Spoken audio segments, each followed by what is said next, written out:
Dans ce livre, Les Nouveaux Antisémites, je voulais montrer comment une ultra-gauche arrive à faire chemin et lutte commune avec des figures islamistes.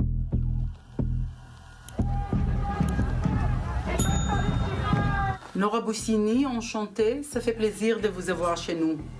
Enchantée, je suis ravie aussi et très honorée. Je suis journaliste d'investigation en France. J'ai une spécialisation sur les mouvements d'ultra-gauche. Je travaille également beaucoup sur l'islamisme. J'ai une méthode de travail qui est la méthode du journalisme d'immersion, c'est-à-dire que j'aime travailler sous une fausse identité et m'infiltrer dans des organisations, des collectifs, des mouvements activistes. נורה, שנולדה בפרבר של פריז לאמא מוסלמית ילידת מרוקו ולאב צרפתי, הסתננה אל ארגוני השמאל הצרפתי שחברו לאחים המוסלמים ועוד. התוצאה, ספר רב מחר ענק שנקרא האנטישמים החדשים, עוד תוצאה, נורה הפכה נרדפת, מאוימת, שזקוקה לא פעם להבטחה על חייה. J'ai failli me faire avoir au début de cette enquête, puisque déjà, par exemple, j'employais les termes Israël ou Tsahal, et à chaque fois, ça faisait sursauter les militants parce qu'ils ne disent jamais Israël, ils disent l'entité sioniste. Ils ne disent jamais Tsahal, ils disent l'armée génocidaire. Et ça, ils le disaient dès le 8 octobre. Vous n'êtes ni israélien ni juif. Ça serait intéressant de comprendre votre motivation. Oui, alors d'ailleurs, je ne suis même jamais allée en Israël encore. Je ne suis pas juive, je ne connais pas très bien la culture juive. En fait, c'est parce que justement, j'ai beaucoup travaillé sur les mouvements féministes, LGBT et antiracistes en France et en Europe. Le jour du 7 octobre, j'ai réactivé l'un de mes faux comptes pour voir comment réagissaient mes camarades de lutte. Et en fait, je me suis rendu compte qu'il y en avait beaucoup qui se réjouissaient de ces attaques publiquement sur Instagram. Ils disaient que c'était magnifique de voir qu'enfin l'opprimé, donc le Hamas, se rebellait contre l'oppresseur. Moi, je n'aime pas les appeler pro-palestiniens, ils sont anti-israéliens, juste après le 7 octobre. Et je me suis mise à suivre plusieurs de ces collectifs, dont un qui m'a beaucoup intéressée, c'était Samidoun.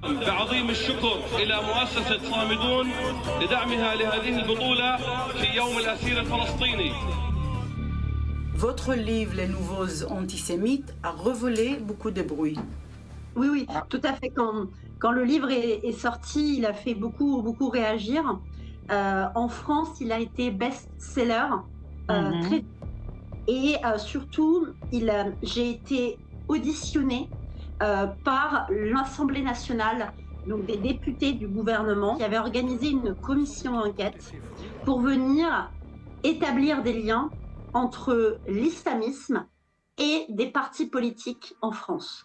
Ce qui m'a permis d'expliquer qu'en France, dans mon enquête, j'avais été beaucoup en contact avec des figures politiques d'extrême gauche et j'ai montré leurs liens avec le Front populaire de libération de la Palestine et avec des organisations liées aux frères musulmans.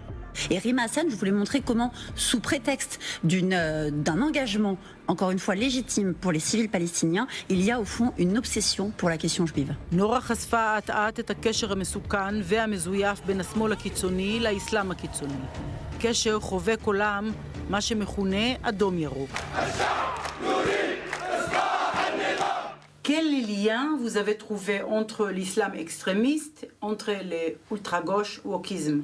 L'ultra-gauche, ce sont des mouvements extrêmement fragmentés. On va avoir des écolos radicaux, on va avoir des communistes, des anarchistes, des black blocs, des mouvements anti-police, des mouvements féministes. Et il faut savoir que cela fait maintenant plus de 20 ans que les frères musulmans avaient souhaité investir et s'engager dans les luttes féministes, en mettant en avant un féminisme islamique. Et en fait, depuis des années, l'ultra-gauche rêve d'une convergence des luttes, que tout le monde puisse se réunir ensemble. Et cette question de la réunification, elle arrive à se faire autour d'un ennemi commun. Et cet ennemi commun, j'ai découvert que c'était la figure du juif. Même si eux vont vous dire que c'est le sioniste. Et ça, j'explique très bien dans mon livre que c'est faux. J'ai des exemples précis du fait que c'est de l'antisémitisme pur, qu'ils font passer pour de l'antisionisme. Et donc, dans mon enquête, je me suis retrouvée avec des organisations liées au terrorisme, comme Samidoun, ou encore à des figures, des agents d'influence du régime de la République islamique d'Iran, qui venaient utiliser la cause palestinienne comme un cheval de Troie pour pouvoir convaincre les militants de soutenir l'axe de la résistance. L'axe de la résistance, c'est donc le djihad islamique, le Hamas, le Hezbollah, les Houthis, etc. Je suis partie arpenter notamment les campus de Columbia, l'université de Bruxelles, mais également plusieurs universités et écoles en France, afin d'essayer de montrer une caméra embarquée au lecteur du militantisme qui, sous couvert de soutien à la Palestine, fait exploser l'antisémitisme en France. Est-ce que vous n'avez pas peur pour votre vie? Est-ce que vous êtes menacée? Beaucoup. La sortie du livre a été très très dure.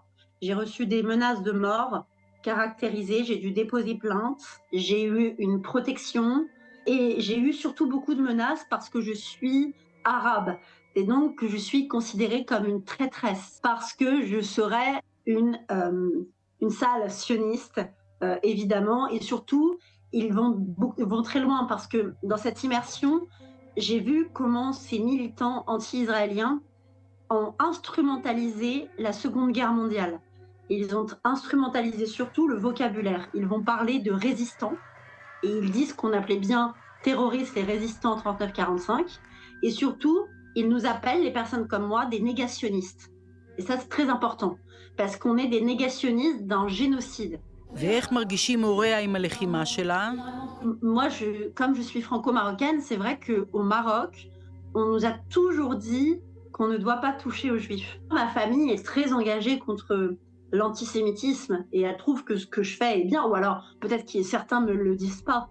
Mais en tout cas, ma mère, elle, trouvait ça extrêmement bien. C'est même elle qui m'a beaucoup sensibilisée quand j'ai grandi en banlieue parisienne, où justement, je pense que j'aurais pu être comme ces militants si je n'avais pas eu mes parents.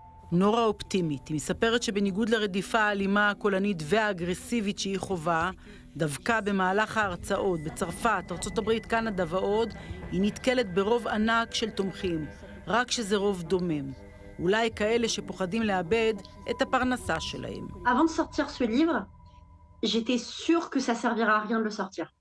Je me disais qu'on était fichus, vraiment fichus, parce que j'avais passé 1 an à crier vive le Hamas, à appeler à faire des intifadas dans des salles municipales en France. Et je me disais qu'on ne pourrait jamais se sortir de là. Et depuis la sortie de mon livre, je me suis rendu compte vraiment qu'on a la majorité silencieuse avec nous.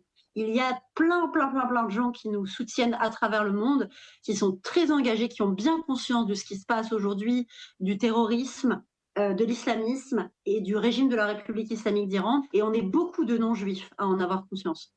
Waouh, c'est très important. Alors, ils n'ont pas de courage? En fait, ils ont peur d'être eux aussi menacés, de perdre leur travail, de perdre leurs amis, leur famille. Et donc, en fait, ils nous soutiennent différemment. תשובה בהחלט מעודדת וגם מאפיינת חברות רבות שנתונות תחת מכבש כוחני של מי שהם אליטות בעיני עצמם. נורה בוסיני, je vous remercie beaucoup, vous êtes très courageuse, très courageuse. Merci. Bon courage. Merci. Au revoir.